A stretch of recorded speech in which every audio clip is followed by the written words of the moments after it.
todos, agradeço a oportunidade de estar aqui, cumprimento os integrantes da mesa, na pessoa do presidente, prefeito Otávio.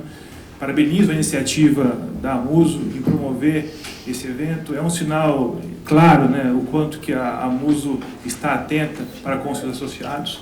É muito importante essa pauta. Agradeço a senhora Terezinha pela energia despendida para fazer esse evento acontecer. E também agradeço a presença de todos que estão aqui, os outros prefeitos, assessores parlamentares e colegas que atuam na vida pública que estão aqui presentes.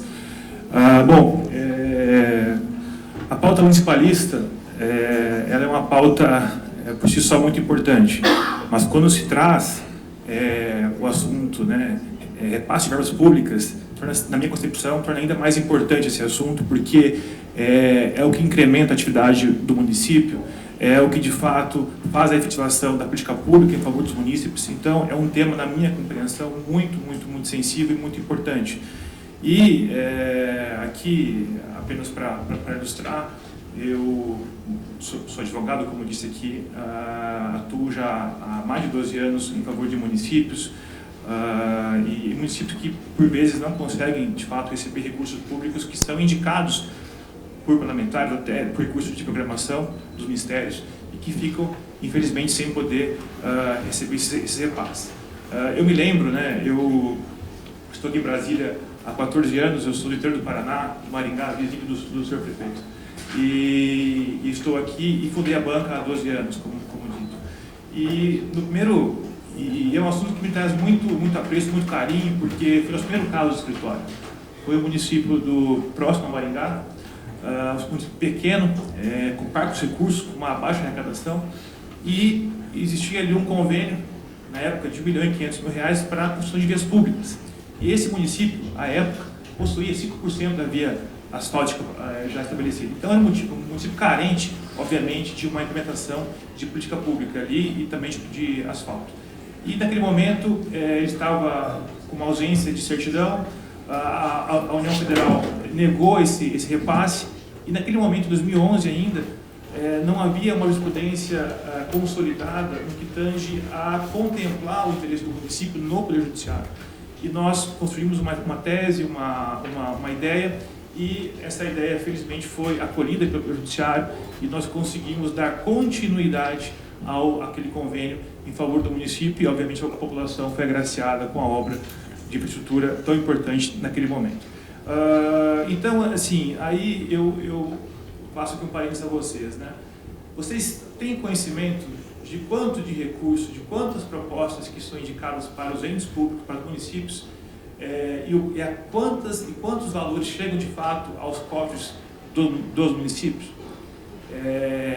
Quando eu for apresentar aqui para vocês o número de propostas que não se converte em propostas assinadas e quantos de recursos de fato não chegam ao destino, de fato é um número muito expressivo, né?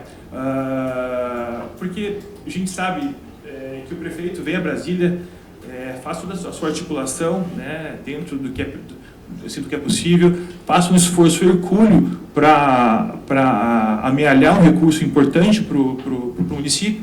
Só que quando e muitas vezes esse recurso, esse empenho é contemplado com a indicação de orçamento, só que quando esse prefeito volta ao seu município, ele não tem a garantia de que esse recurso chegará aos cofres do município. E, infelizmente, não tem essa garantia.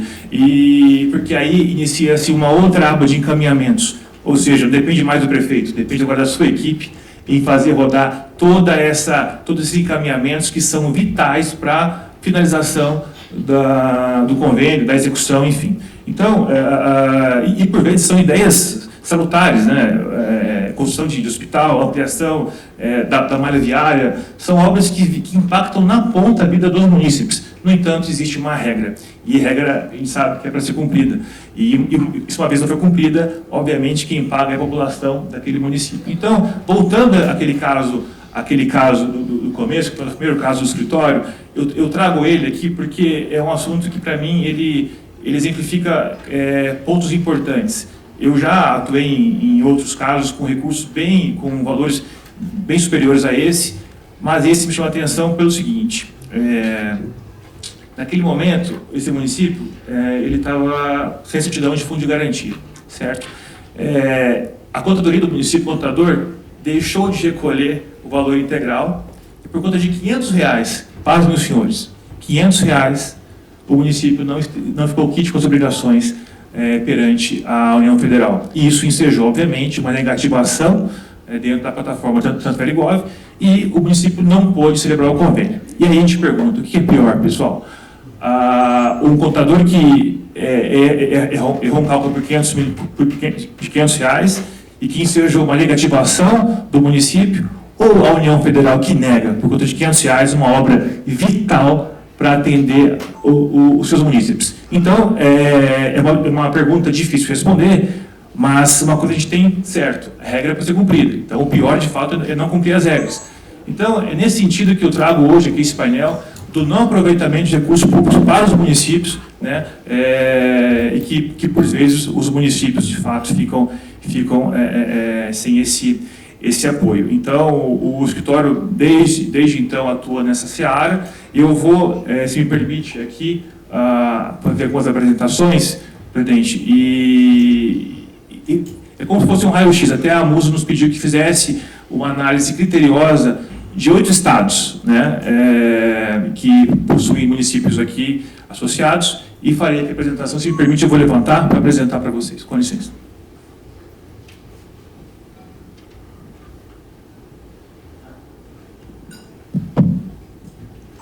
Com licença.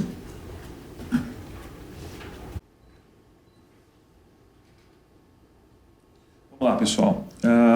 Aqui é o panorama geral de quantos de recursos foram destinados no ano de 23 para os municípios. Representa 16% dos gastos públicos de todo o país, né? Então, 16% foi o percentual destinado aos municípios. 680 bilhões de reais foram transferidos ou foram empenhados para a aplicação de política pública, construção de obras de infraestrutura para atender os munícipes.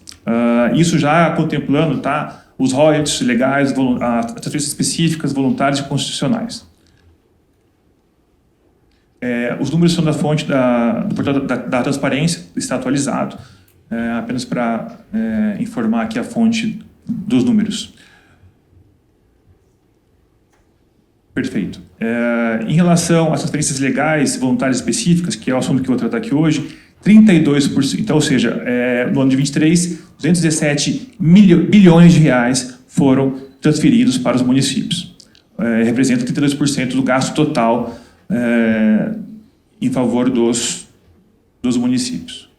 E aqui eu já começo aqui com um número que, na minha compreensão, é um número importante, tá? Fiz aqui um corte dos estados do Mato Grosso do Sul, Mato Grosso, Minas Gerais, Paraná, São Paulo, Santa Catarina e Rio Grande do Sul.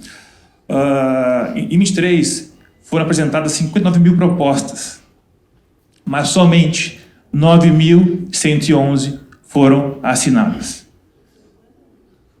Eu vou aqui repetir, eu sei que todo mundo conseguiu ler e ouvir, mas eu vou repetir porque quando a gente se depara com esse número, de fato, nos chamou a atenção. 59 mil propostas foram abertas, ao passo que foram convoladas em aprovadas 9.100 que foram de fato efetivadas, desses 8 estados da federação. Isso no ano de 23. Ou seja, 16% das propostas foram aprovadas. Desse número de 9 mil propostas, 11 mil propostas que foram assinadas, apenas 7.900 foram instrumentos que foram assinados e estão em execução, né? Passo mais um ponto aqui. Vamos lá. Em relação aos valores, tá? Então, essas 7 mil propostas que foram assinadas, gerou-se um valor de 13 bilhões de reais a serem repassados aos municípios, mais os valores da contrapartida. No entanto, o empenho foi de 10,9 bilhões, ao passo que apenas 1,4 bilhão de reais foi repassado. Na minha compreensão, demonstra claramente que as duas pontas não estão conversando.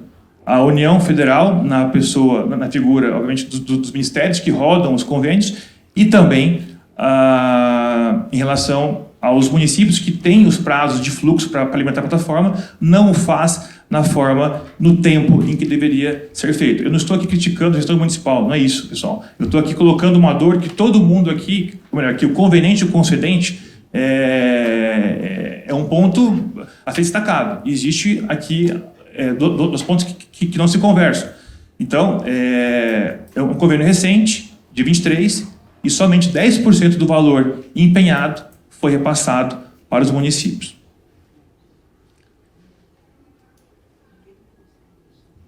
Faço aqui mais agora uma análise, um corte específico, até a pedido da Muso, do Estado do Mato Grosso. Tá? No Estado do Mato Grosso, 1.557 propostas foram abertas, 205 foram aprovadas. E não são aprovadas por uma série de situações, como, por exemplo, não houve análise, ou foram cadastradas em conta sem análise, ou foram analisadas e solicitadas complementação, ou foram rejeitadas. Uma série de situações aqui em que incorre na não possibilidade de celebração dessas propostas. Então, 205 apenas foram aprovadas. Sigo ainda no Mato Grosso.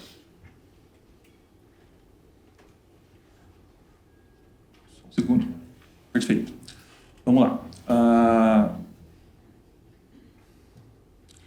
Ou seja, 390 milhões eles deveriam ser repassados ao Estado, aos municípios, e apenas 108 milhões foram repassados. Mas vamos falar, mas peraí, Rodrigo, 23, ainda tem tempo a ser repassado. Tudo bem, mas parte dessas emendas aqui, esse recurso não foram aplicados por quê? Porque existe e ainda uma falta de cumprimento das regras, que são regras determinantes para o repasse dos valores. Como, por exemplo, a ausência de certidão negativa, onde o CALC ali é o que estabelece as condições para que você possa receber.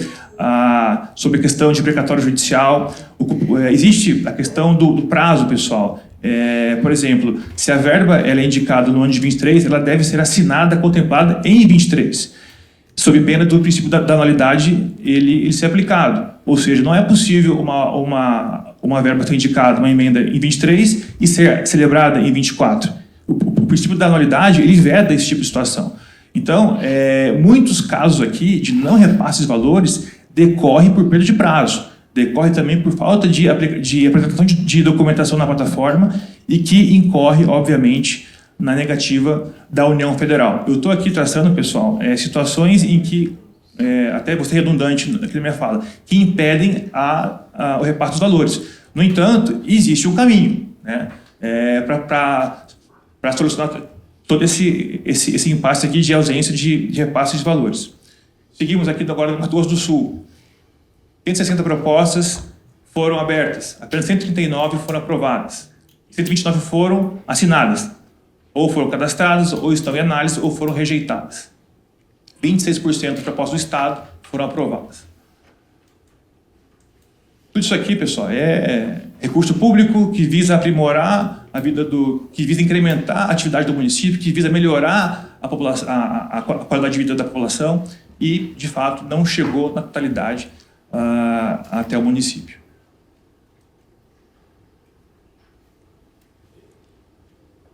Então, ou seja, Mato Grosso do Sul, 194 milhões de reais, eles deveriam ser repassados. No entanto, apenas 6 milhões de reais foram repassados. Olha a demora do repasse, da efetivação do convênio em favor da municipalidade. Na minha compreensão, é algo que causa preocupação, porque às vezes o prefeito no mandato ele não consegue executar. Ele promete, claro, são compromissos de campanha e compromissos que são factíveis, é possível aplicar. No entanto, a máquina do governo e também a ausência de qualificação dentro da prefeitura, desculpe aqui dizer isso, mas é o olhar que eu tenho, impossibilita que todos esses convênios sejam celebrados, os valores repassados e os convênios por si só executados. Minas Gerais, 5.282 propostas, é o maior estado e número de municípios do país, pessoal. Tá? Apenas 980 foram aprovadas, 917 foram assinados, também por situações variadas, ou foram rejeitados, ou estão em análise, ou precisam ainda de um complemento para seguir com a proposta. Mas isso aqui deveria ter sido feito quando? Como eu falei, em 23. Nós estamos em 24. Não é possível mais, pessoal, né? Se não foi assinado o convênio, o contrato de repasse em 23, não é mais possível fazer com que esses recursos cheguem até o destino pela via administrativa. Vamos mudar agora de estado.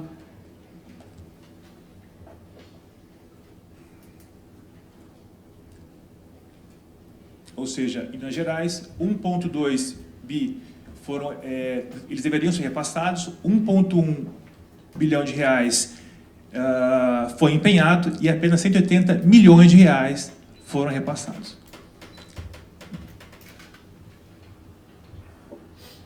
Santa Catarina, vamos lá, 2.600 propostas foram abertas, 307 foram aprovadas, e 291 foram assinadas, também para as causas anteriores, as quais aqui eu já mencionei.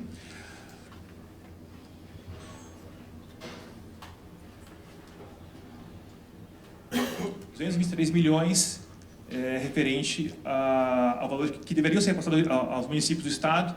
No entanto, foram empenhados 189 milhões e repassados 42 milhões de reais aos municípios de Santa Catarina. São Paulo, né? Talvez aqui o maior volume de recursos destinados, até pelo Estado, né? Pelo tamanho do Estado. 6.743 propostas abertas, 928 aprovadas e 824 assinadas, também pelas causas determinantes de repasse de valores.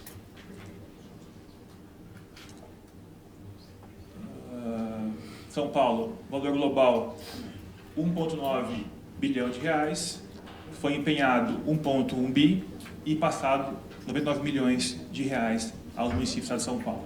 Paraná, 5.300 propostas, apenas 807 foram aprovadas, 682 foram assinadas, também por situações as quais eu já mencionei, de impeditivo de celebração de convênio. Paraná, 608 milhões, elas deveriam ser repassadas, 552 milhões foi empenhado, apenas 122 milhões foram de fato repassados. Rio Grande do Sul, 523 propostas abertas, apenas 1.111 aprovadas, 815 foram assinadas, também pelas razões as quais eu já mencionei. No Rio Grande do Sul, 445 milhões deveriam ter sido repassados aos municípios, no entanto, 381 milhões foram empenhados, 81 milhões foram repassados. E aqui eu destaco os principais impedimentos que os municípios eles enfrentam na celebração e no repasse dos valores. Então, olha aqui é um quadro geral, pessoal, que aqui dá nome aos bois. Quais as razões impeditivas para o repasse de verba pública para os municípios? Vamos lá, vamos começar aqui pela parte vermelha, 22,8%, que para mim é talvez seja o mais grave. Não foi assinado até dia 31/12. Volta àquela questão do princípio da anualidade. Recurso indicado em 24, ele deve ser assinado em 24, contrato de repasse ou convênio. Então, 22,8% dos casos do país não são assinados por conta de que não foi cumprido o princípio da anualidade. Caminho aqui ao lado, na parte azul ali, isso também me preocupa. 22,2%. Proposta ou plano de trabalho rejeitado por impedimento técnico.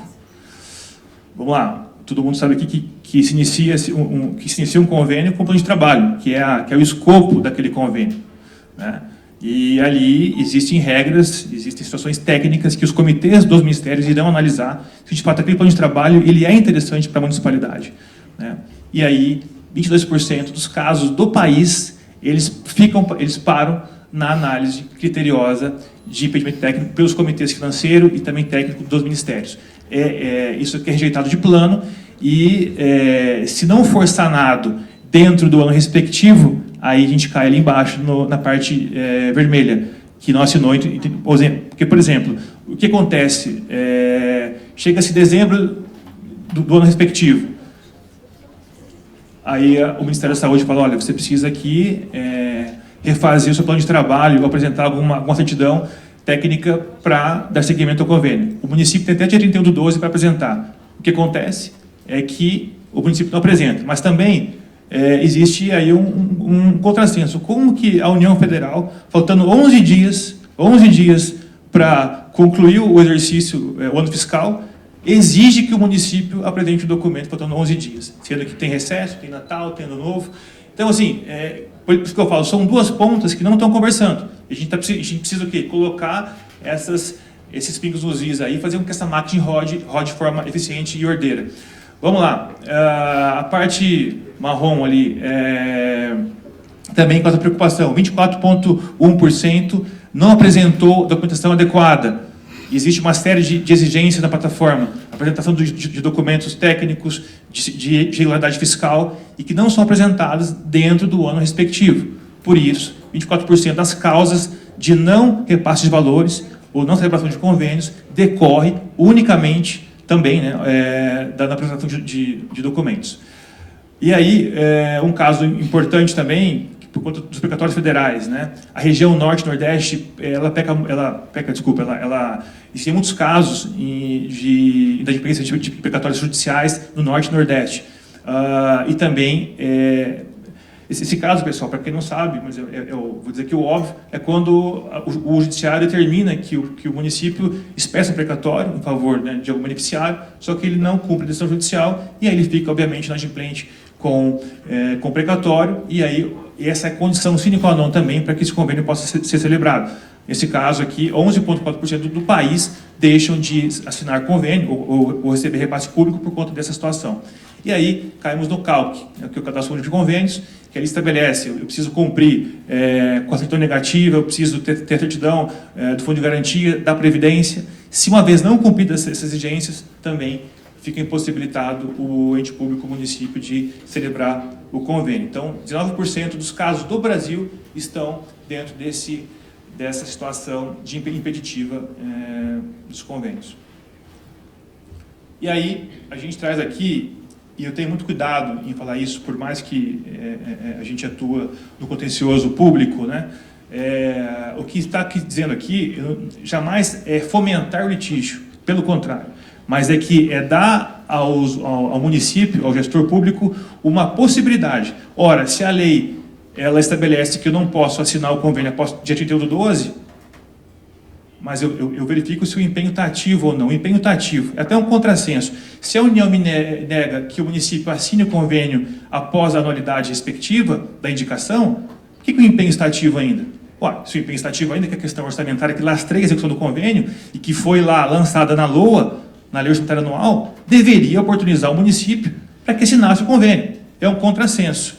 Então, existem muitos negativos de convênio, lá em 2021 e 2022, com empenho ativo ainda.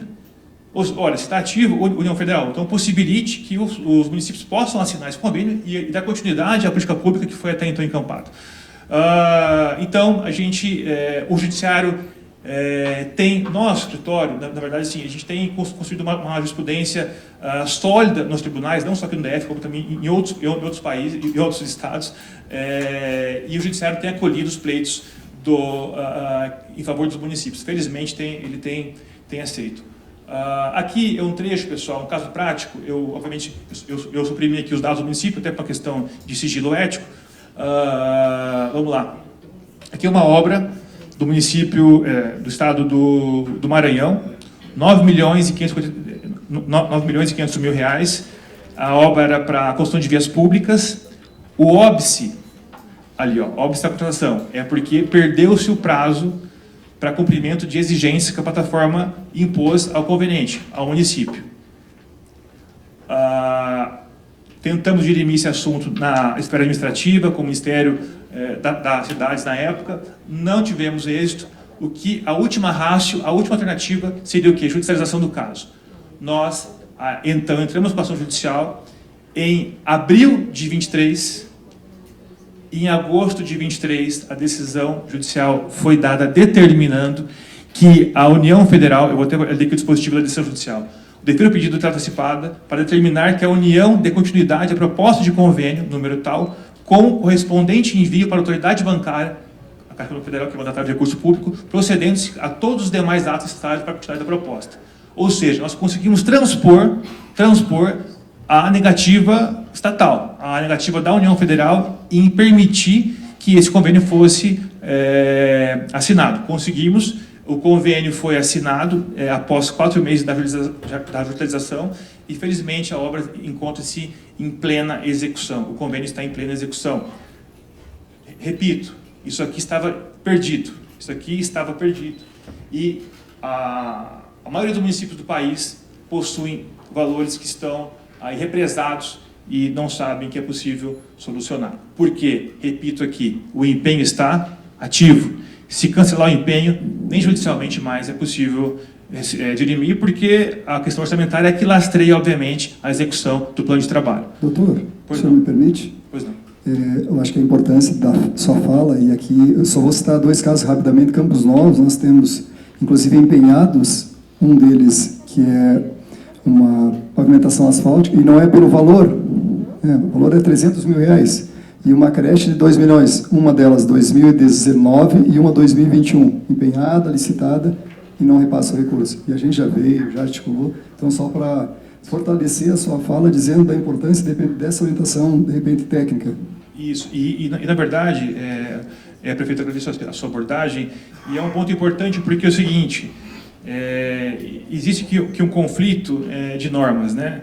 A LRF, no seu artigo, na Lei 100 de 2000, no seu artigo 25, ela estabelece que, em sendo verba da saúde, educação e assistência social, mesmo que haja pendência, a União deve repassar, uma vez rubricadas por segmentos, educação, assistência social e saúde.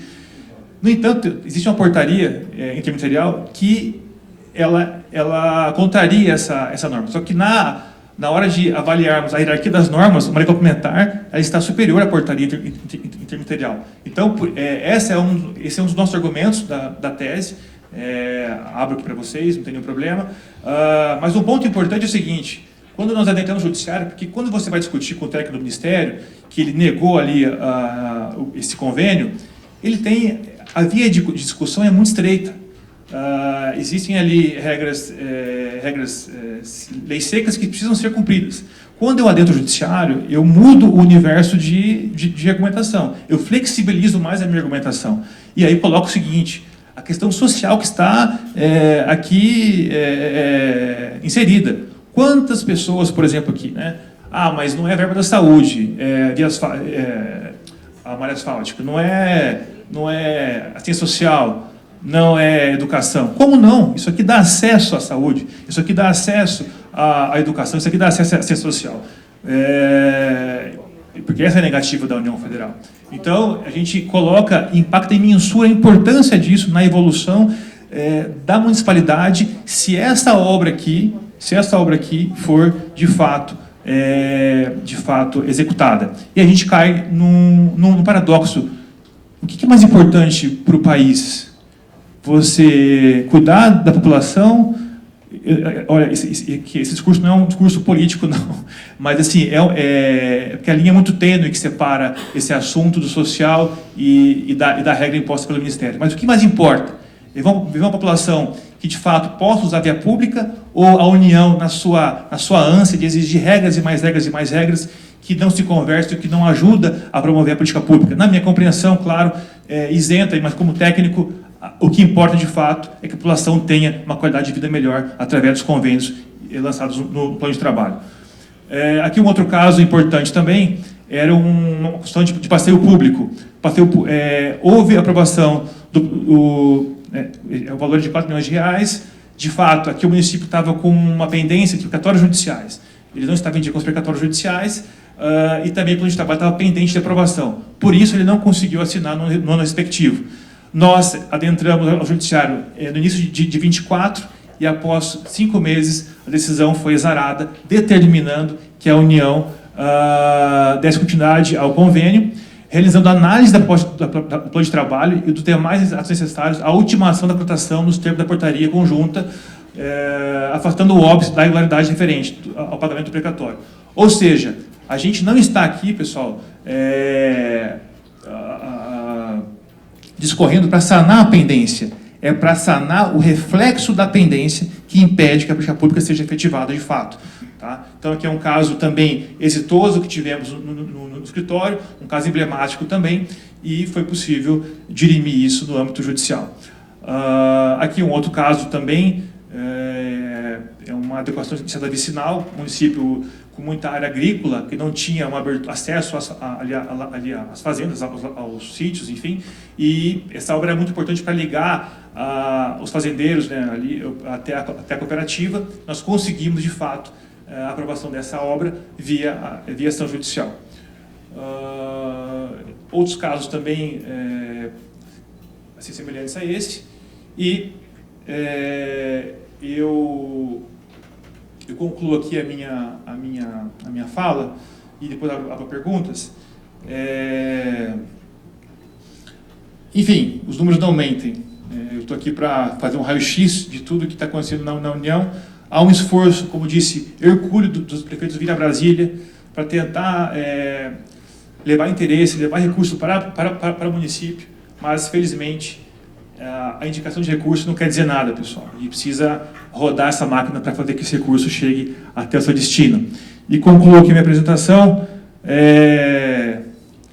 reproduzindo a frase de um grande estadista, de um grande homem público.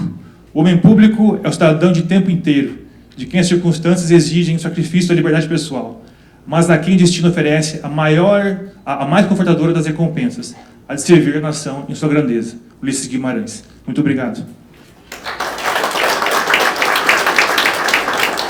Bom dia. Zé Ricardo, prefeito de Garapava, São Paulo. Doutor, quanto à apresentação, certo? Nós, por exemplo, já perdemos uma do Ministério da Cidade, 6 milhões, tentei lembrar o motivo, mas foi alguns dos impedimentos que o próprio Ministério sempre busca travar.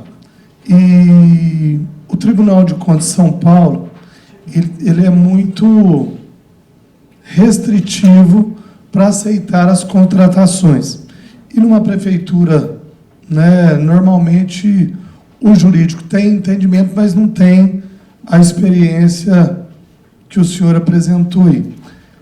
O modo de contratação, por exemplo, de algum município que queira contratá-lo, seria por inexigibilidade ou outro procedimento? Qual que seria? Certo, prefeito, obrigado pela pergunta. A via de contratação é pela via da inexigibilidade, né? Eu tenho municípios também do estado de São Paulo e, de fato, a gente encontra dificuldade, no Tribunal de Contas do Estado, é um tribunal muito atuante, só que existe uma via correta de se contratar, né? O artigo 25 da nova lei de licitações estabelece os critérios pelos quais o escritório pode ser contratado pelo município para a execução de um trabalho específico. Eu vou falar aqui da minha empresa, mas, assim, por favor, sem nenhum tipo de propaganda, não é isso, mas nós temos todas as credenciais que o artigo 25 da lei de licitações exige. Já são 12 anos de atuação para municípios e nenhum desses contratos, que já superam uma centena aí, de contratos, nós fomos questionados ou algum contrato nosso foi discutido no âmbito do Tribunal de Contas de nenhum Estado da Federação.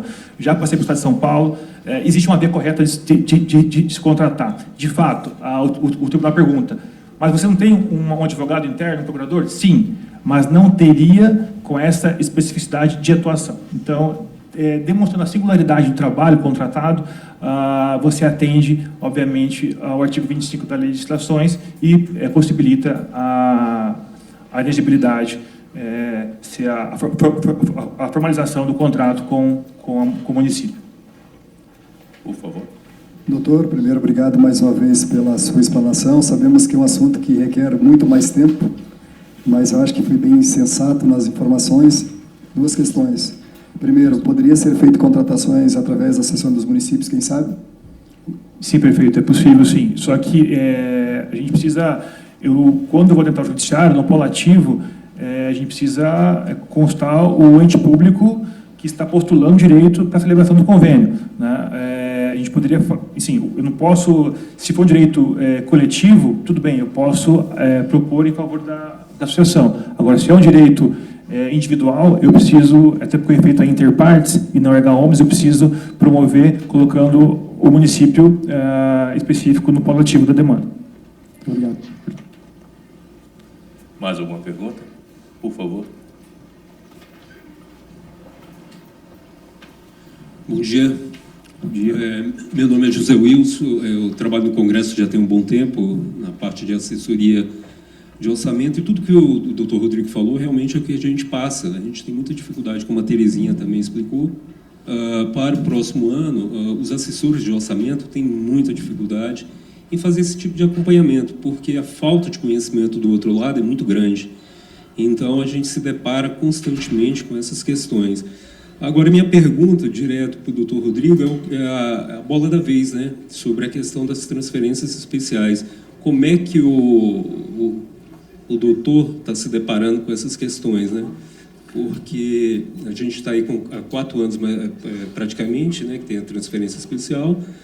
No período, ela era constitucional, que inclusive foi uma emenda da Gleice Hoffmann, e hoje ela está como inconstitucional, nesse tema aí do ministro Flávio Dino, né? E a gente está tendo algumas dificuldades em relação a isso. Por quê? Naquele período era exatamente para poder descomplicar essas questões, principalmente de projetos de infraestrutura. Eu trabalho com a senadora Mayra Gabrilli, então a gente trabalha muito com obras de acessibilidade. Naquele período era 4, 5, 6 anos para a gente conseguir executar uma calçada. Com a transferência especial facilitou muito essas questões, né, de construção. E aí teve esse impedimento. Então você tinha, há 4 anos atrás, que uma emenda constitucional foi aprovada e hoje ela é inconstitucional. É tão interessante que a suplente, né, do Flávio Dino, que assumiu agora recentemente, a senadora Ana Paula, do PTT, ela colocou quase 23 milhões para a emenda de transferência especial, né? Só para vocês terem uma noção de como é que é o fator político nessas questões, né? Essa é a minha pergunta. Como é que o senhor está analisando essas questões, o doutor Rodrigo? E outra questão, o próprio judiciário também, os procuradores, eles estão interferindo muito nas demandas lá no Estado, né? Muitas vezes eles querem querem saber como é que o parlamentar, por que o parlamentar colocou para aquele devido município uma emenda de transferência especial ou para uma unidade privada. Bem polêmica essa pergunta, senhor Wilson. Vamos lá. É um recurso que está empenhado, né, como todos sabem. Agora, quando eu levo essa situação para o judiciário, no direito, 2 e 2 não são 4. Né? Eu entendo que haverá uma modulação de efeitos, ou seja, eu estou visualizando já o futuro, tá? Eu estou indo lá além da sua pergunta. Por mais que hoje existe uma decisão que torna inconstitucional esses recursos, esses repasses, eu entendo que isso será modulado futuramente, essas aplicações de recurso. Entendo também que isso é uma briga política com o Congresso Nacional, isso está claro para mim, né? Mas quem sai perdendo, obviamente, é a população que deixou de receber recursos aí valiosos para a melhoria de política pública. Entendo que é possível discutir isso judicialmente, como dito. Mas Rodrigo, a decisão suprema é soberana, ela tem que prevalecer. Só que existe ali, por exemplo, eu advogo para o município do Estado do Rio Grande do Sul e também para hospitais filantrópicos do Rio Grande do Sul, que eles estavam dentro dessa rubrica que o ministro Flávio Dino tornou inconstitucional, só que existem as suas exceções. O Estado do Rio Grande do Sul foi agora cometido faz 6 meses por uma catástrofe, né? E como que você vai negar, tornar inconstitucional uma rubrica tão importante para aquela localidade, até diante da situação fática ocorrida em em abril? Então, consegui decisões já judiciais, depois eu posso passar para a senhora Terezinha, que nós conseguimos solucionar, mesmo com a decisão do Flávio Dino, nós conseguimos repassar esses valores para essas entidades e municípios do Rio Grande do Sul. Então, é um tema complexo, senhor Wilson, mas, enfim, como eu falei, no direito 2 e 2 não são 4. A margem de argumentação dentro do judiciário ela é muito ampla e, por isso, eu vejo com muito otimismo essa cassação dessa decisão futuramente. Agradecemos então ao Dr. Rodrigo Perego, tá, por sua brilhante apresentação, acho que tirou dúvidas bastante relevantes, bastante importantes de todos aqui, tá? E pedimos ao senhor que dirija a plateia para continuar conosco durante as próximas apresentações. Muito obrigado. Muito obrigado a todos.